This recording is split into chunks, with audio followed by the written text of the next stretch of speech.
ইজৰাইলৰ ৰাজধানী Tel Aviv যি ধ্বংসলীলাৰ ছবি ওলাইছে সেই ছবিখনে চাঞ্চল্যৰ সৃষ্টি কৰিছে। তাত থকা ষ্ট্ৰক এক্সচেঞ্জেই হওক বা তাত থকা বিখ্যাত চিকিৎসালয়খনেই হওক, সমান্তৰালভাৱে মই আপোনালোকক ক'ব বিচাৰিছোঁ যে ইজৰাইলে ইৰাণৰ পাৰমাণৱিক স্থানসমূহত অহৰহ আক্ৰমণ চলাই আছে। অৰ্থাৎ যিকোনো সময়তে তেজস্ক্ৰিয় লিকেজৰ অহৰহ আশংকা থাকে। কিন্তু আহি থকা ডাঙৰ খবৰটো হ'ল ইৰাণে ইজৰাইলৰ গুৰুত্বপূৰ্ণ লক্ষ্যক কেনেকৈ লক্ষ্য কৰি লৈছে। প্ৰথমে আপোনালোকৰ সন্মুখত এটা সৰু ভিডিঅ' আগবঢ়াইছোঁ আৰু এই ভিডিঅ'টোত আপোনালোকে চাই আছে কেনেকৈ তাত থকা ষ্ট্ৰক এক্সচেঞ্জ সম্পূৰ্ণৰূপে ধ্বংস হৈছে। আপুনি গোটেই অট্টালিকাটো চাই আছে আৰু অট্টালিকাটোৰ বেয়াকৈ ক্ষতি হৈছে। এয়া ইৰাণৰ ক্ষেপণাস্ত্ৰৰ শক্তি, যিটো তেল আভিভে যোৱা নিশা দেখিছিল কেনেকৈ সম্পূৰ্ণ ধ্বংস হৈছে তেল আভিভৰ ষ্ট্ৰক এক্সচেঞ্জ। আৰু তাত থকা সাধাৰণ মানুহ সম্পূৰ্ণ নাৰ্ভাছ হৈ আছে। সেয়া স্পষ্ট ইৰাণৰ ক্ষেপণাস্ত্ৰৰ হাইপাৰছনিক মিছাইলৰ শক্তিৰ বাবে তেওঁলোকে ভয় খাইছে। ইজৰাইলৰ আকাশত প্ৰতিদিনে নিজৰ শক্তি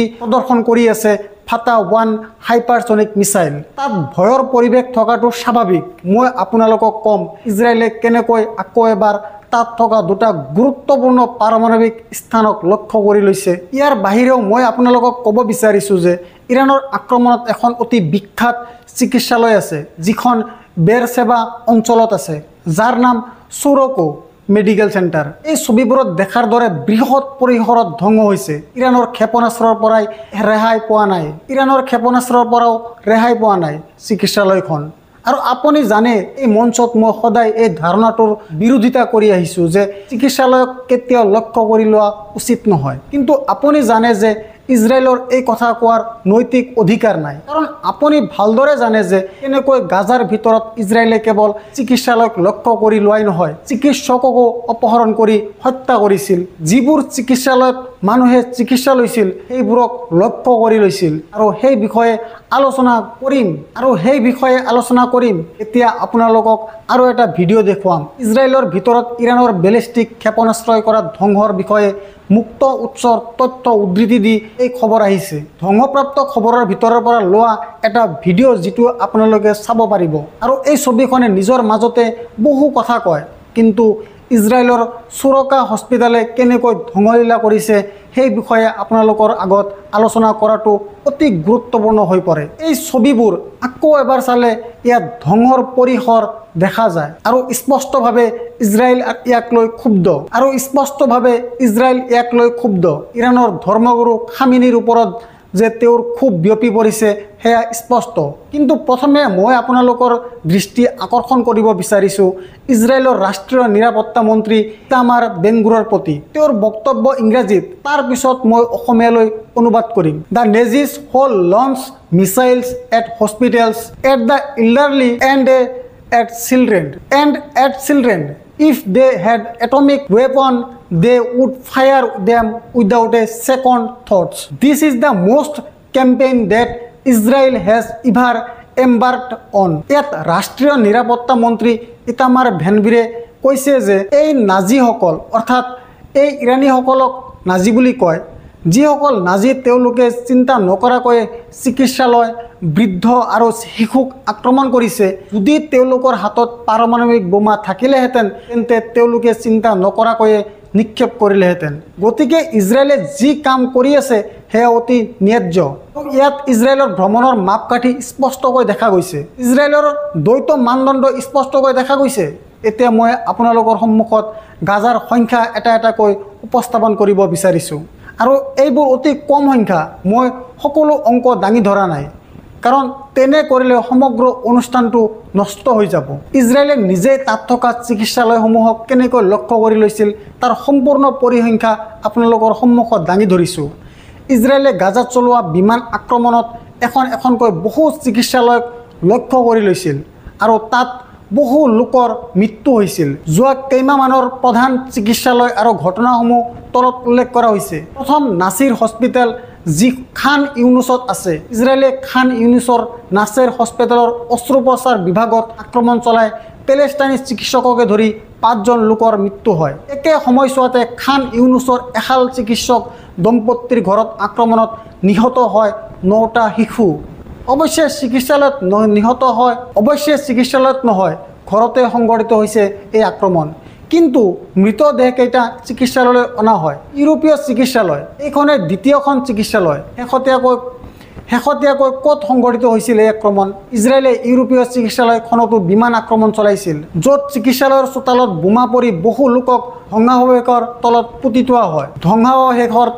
পুতি থোৱা হয়। ইজৰাইলে দাবী কৰিছিল যে চিকিৎসালয়খনৰ অধীনত হামাছৰ এটা কমাণ্ড চেণ্টাৰ আছে, যাৰ কোনো প্ৰমাণ নাই। আল আহলি হস্পিটেল, যোৱা বছৰ 2023 চনত আল আহলি হস্পিটেলতো এক বৃহৎ আক্ৰমণ সংঘটিত হৈছিল, য'ত 500ৰো অধিক লোকৰ মৃত্যু হৈছিল। কিন্তু ইজৰাইলে এই আক্ৰমণৰ দায়িত্ব অস্বীকাৰ কৰি কয় যে এয়া ৰকেটৰ ভুল গুলী। ইয়াৰ উপৰিও আন বহু চিকিৎসালয় আৰু শৰণাৰ্থী শিবিৰকো লক্ষ্য কৰি লোৱা হৈছিল, য'ত সাধাৰণ নাগৰিক আৰু শিশুসকলক অন্তৰ্ভুক্ত কৰা হৈছিল। আপোনাক এটা প্ৰশ্ন সুধিব বিচাৰোঁ,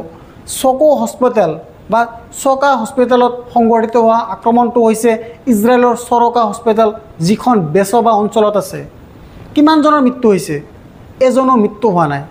আন্তঃৰাষ্ট্ৰীয় সংবাদ মাধ্যমৰ পৰা আহিছে এই সংখ্যা, আৰু ইজৰাইলেও কোনো তথ্য দাখিল কৰা নাই। মই কোৱা সকলো উদাহৰণ আপুনি দেখিছে। কেতিয়াবা এজন চিকিৎসকৰ মৃত্যু হৈছিল, কেতিয়াবা 9টা শিশুৰ মৃত্যু হৈছিল, আৰু সেইটো এটা আক্ৰমণত গাজাৰ এখন চিকিৎসালয়ত 500জন লোকৰ মৃত্যু হৈছিল। সেইবাবে এই দ্বৈত মানদণ্ড স্পষ্টভাৱে উত্থান ঘটিছে, আৰু মানুহে এই প্ৰশ্ন উত্থাপন কৰিছে। মই কোৱাৰ দৰে এই বিষয়ত ইজৰাইলে নিজৰ নৈতিক কৰ্তৃত্ব হেৰুৱাই পেলাইছে। কিন্তু মই এতিয়াও বিশ্বাস কৰোঁ যে ইৰাণৰ চিকিৎসালয়ত আক্ৰমণ কৰাৰ কোনো অধিকাৰ নাই।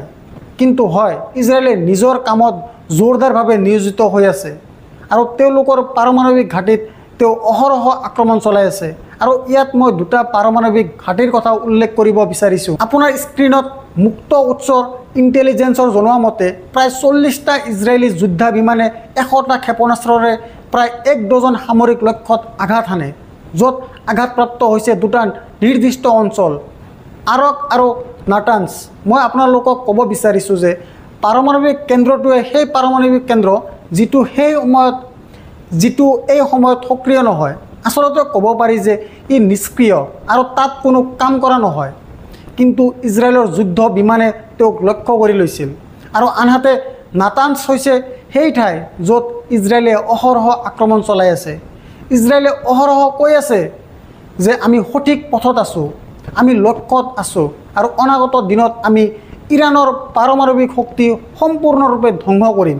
4টা পাৰমাণৱিক ৰিয়েক্টৰৰ বাহিৰে আৰু ইয়াৰ বাবে ইজৰাইলে আমেৰিকাৰ ফালে চাই আছে। কিন্তু মই এই ভিডিঅ'টোত আপোনালোকক দেখুৱাব বিচাৰিছোঁ যে যোৱা নিশা ইজৰাইলৰ 40খন যুদ্ধ বিমান আক্ৰমণ চলাইছিল। এই ভিডিঅ'টো চাওক। আপোনাৰ স্ক্ৰীণত আক্ৰমণৰ ভিডিঅ' এটা আছে, যিটো ইয়াত দেখা যায়, যিটো নিজৰ মাজতে ৰাতি কেনেকৈ আক্ৰমণ কৰা হৈছিল সেই বিষয়ে বহু কথা কয়। আৰু আনফালে মই কোৱাৰ দৰে ইৰাণেও তেল আবিবত আক্ৰমণ অব্যাহত ৰাখিছে। এইটো অছেট ডিফেণ্ডাৰে উপস্থাপন কৰা আন এটা ভিডিঅ', য'ত তেওঁলোকে কয় যে ইৰাণৰ বেলিষ্টিক মিছাইলৰ প্ৰত্যক্ষ প্ৰভাৱৰ ফলত তেল আবিৰ দক্ষিণত থকা হলনত দেখা কেইবাটাও অট্টালিকাৰ যথেষ্ট ক্ষতিসাধন হয়। সহজ ভাষাত ক'বলৈ গ'লে তেল আবিৰ দক্ষিণত হলত নামৰ এখন চহৰ আছে, আৰু তাতেই এই আক্ৰমণ সংঘটিত হৈছিল। ইজৰাইলৰ খং উঠিছে। তেওঁলোকৰ ৰাষ্ট্ৰীয় নিৰাপত্তা মন্ত্ৰীয়ে কয় যে এয়া নাগজিছৰ কাম। আনহাতে আপোনালোকৰ স্ক্ৰীণত ইজৰাইলৰ প্ৰতিৰক্ষা মন্ত্ৰী ইজৰাইল কাটছ, তেওঁ ইৰাণৰ ধৰ্মগুৰু, তেওঁলোকৰ সৰ্বোচ্চ নেতা খামেনিক পোনপটীয়াকৈ আক্ৰমণ কৰিছে। তেওঁ কয় যে ইজৰাইলৰ প্ৰতিৰক্ষা মন্ত্ৰী ইজৰাইল কাজুৱে কয় যে তেওঁ আৰু প্ৰধানমন্ত্ৰী বেঞ্জামিন নেতানিয়াহুৱে ইজৰাইলৰ সেনাক ইৰাণৰ কৌশলগত লক্ষ্যক অধিক দ্ৰুতগতিত আক্ৰমণ কৰিবলৈ নিৰ্দেশ দিছে, কাৰণ ইৰাণে বৃহস্পতিবাৰে ইজৰাইলৰ চহৰসমূহত নতুন বেলিষ্টিক ক্ষেপণাস্ত্ৰ নিক্ষেপ কৰিছিল। প্ৰতিৰক্ষা মন্ত্ৰালয়ে জাৰি কৰা এক বিবৃতিত কাটছে কয় যে এই কাপুৰুষ ইৰাণী একনায়কত্ববাদীজন নিজৰ শক্তিশালী বাংকাৰৰ ভিতৰত বহি আছে, আৰু ইজৰাইলৰ চিকিৎসালয় আৰু সাধাৰণ মানুহৰ ঘৰত ইচ্ছাকৃতভাৱে আক্ৰমণ চলাই আছে। ইৰাণৰ সৰ্বোচ্চ নেতা আয়াতুল্লাহ আলী খামেনিৰ বিষয়ে তেওঁ এইদৰে কয়। আৰু ৰাষ্ট্ৰপতি ভ্লাডিমিৰ পুটিন আগবাঢ়ি আহিছে। তেওঁ কয় যে অনাগত দিনত খামেনি ইজৰাইলৰ আক্ৰমণত নিহত হ'ব বুলি ভাবিলে শিহৰিত হয়। পুটিনে কি কৈছে মই আপোনালোকক ক'ব বিচাৰিছোঁ। তেওঁ প্ৰথমে কয় যে সৰ্বোচ্চ নেতাক হত্যাৰ কথা চলি আছে বুলি ভাবি মই কঁপি উঠোঁ। মই এই বিষয়ে কথা ক'ব নিবিচাৰোঁ, কিন্তু হয়, আমি ইৰাণৰ সৈতে এয়াৰ ডিফেন্স ছিষ্টেমৰ ক্ষেত্ৰত চুক্তিত উপনীত হ'বলৈ চেষ্টা কৰিছিলোঁ, যদিও ইৰাণে একমত নহ'ল। কেইদিনমান আগলৈকে সেই কথা বতৰা চলি থাকিল, কিন্তু তাৰ পিছত সেই কথা বতৰা আৰু সেই চুক্তিখন স্বয়ংক্ৰিয়ভাৱে বাতিল হৈ গ'ল। এতিয়া মই আপোনালোকক সোঁৱৰাই দিব বিচাৰিছোঁ যে যেতিয়া অপাৰেশ্যন সিন্দুৰ হৈছিল তেতিয়া আমি ৰাছিয়াৰ এয়াৰ ডিফেন্স সিস্টেম ব্যৱহাৰ কৰিছিলোঁ। সুদৰ্শন চক্ৰৰ কথা মনত আছেনে? এটাও পাকিস্তানী ক্ষেপণাস্ত্ৰ, আপুনি ঠিকেই শুনিছে, এটাও পাকিস্তানী ক্ষেপণাস্ত্ৰ কোনো ভাৰতীয় লক্ষ্যত আঘাত কৰিব পৰা নাছিল। এতিয়া ইয়াত পুতিনে কি ক'বলৈ চেষ্টা কৰিছে? তেওঁলোকে কৈছে যে যদি ইৰাণে আমাৰ লগত চুক্তি কৰিলেহেঁতেন তেন্তে হয়তো এই যুদ্ধৰ মুখখন বেলেগ হ'লহেঁতেন, কিন্তু ইৰাণে তেনে কৰা নাছিল, কাৰণ তাত গণতন্ত্ৰ নাই। এই বিষয়বোৰ তাত মুকলিকৈ আলোচনা কৰা নহয়। ভ্লাদিমিৰ পুতিনে খামিনি সম্পৰ্কে কি সতৰ্ক কৰি আছে শুনক, লগতে বাস্তৱিক হোৱাত ব্যৰ্থ হোৱা চুক্তিখন।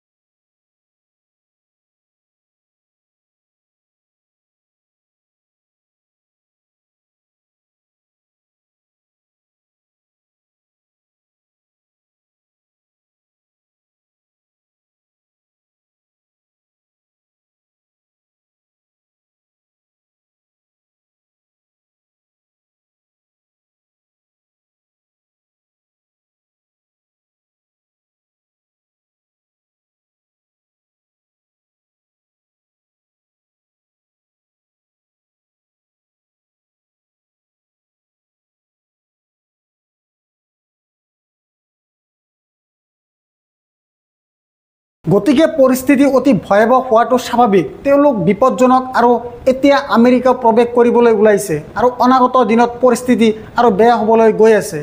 কিন্তু ইৰাণৰ উচ্চতম নেতাই কৈছে যে যদি আমেৰিকাই অৱতৰণ কৰে তেন্তে ইয়াৰ পৰিণাম ভুগিব লাগিব, আৰু আমেৰিকাৰ কোনো ধাৰণা নাই যে ই কেনেকৈ ক্ষতিগ্ৰস্ত হ'ব, কাৰণ আপুনি জানে যে উপসাগৰীয় অঞ্চলৰ বহু অঞ্চলত আমেৰিকাৰ সামৰিক ঘাটি আছে, যিবোৰ প্ৰকৃততে ইমান নিৰাপদ নহয়। এতিয়া লক্ষণীয় যে যদি আমেৰিকাই সঁচাকৈ এই যুদ্ধত প্ৰৱেশ কৰে তেন্তে ইয়াৰ প্ৰভাৱ কি পৰিব। বৰ্তমান আমেৰিকা আৰু ইজৰাইল দুয়োখন দেশেই খামেনিক হত্যা কৰা উচিত বুলি একমত হৈ আছে। যদি এনেকুৱা হয় তেন্তে যুদ্ধত ইয়াৰ কি প্ৰভাৱ পৰিব? যুদ্ধ বন্ধ হ'ব নে আন্তঃৰাষ্ট্ৰীয় পৰ্যায়ত তীব্ৰতৰ হ'ব? কাৰণ মই আপোনাক বাৰে বাৰে কৈ আছোঁ যে যদি এনেকুৱা হয় তেন্তে হাৰ্ডলাইন ছেকশ্যনবোৰে খং উঠাটো স্বাভাৱিক, আৰু মৌলবাদী শিতানবোৰৰ যেতিয়া খং উঠিব তেতিয়া তাৰ পৰা বহু সংগঠন, আনকি সন্ত্ৰাসবাদী সংগঠনৰো ওলাই আহিব। আল কায়দা, ISIS, তালিবান আদিৰ দৰে। ইয়াৰ লগতে কি হ'ব সেয়া হ'ল যে সমগ্ৰ বিশ্বতে সাধাৰণ আমেৰিকান নাগৰিকৰ জীৱন বিপদত পৰিব। আমি অতি জটিল সন্দিক্ষণত আছোঁ। ভাৰতেও বহুত হেৰুৱাবলগীয়া আছে, আৰু কেৱল এজন মানুহৰ সন্মানৰ বাবেই, আৰু সেয়া হৈছে ইজৰাইলৰ প্ৰধানমন্ত্ৰী বেঞ্জামিন নেতানিয়াহু। মুক্ত আৰু স্বতন্ত্ৰ সাংবাদিকতাক সমৰ্থন কৰক আৰু মোৰ অংশীদাৰ হওক। অতি সহজে এই ফল বটনটো টিপক আৰু সত্যৰ এই যাত্ৰাত মোৰ লগত থাকক।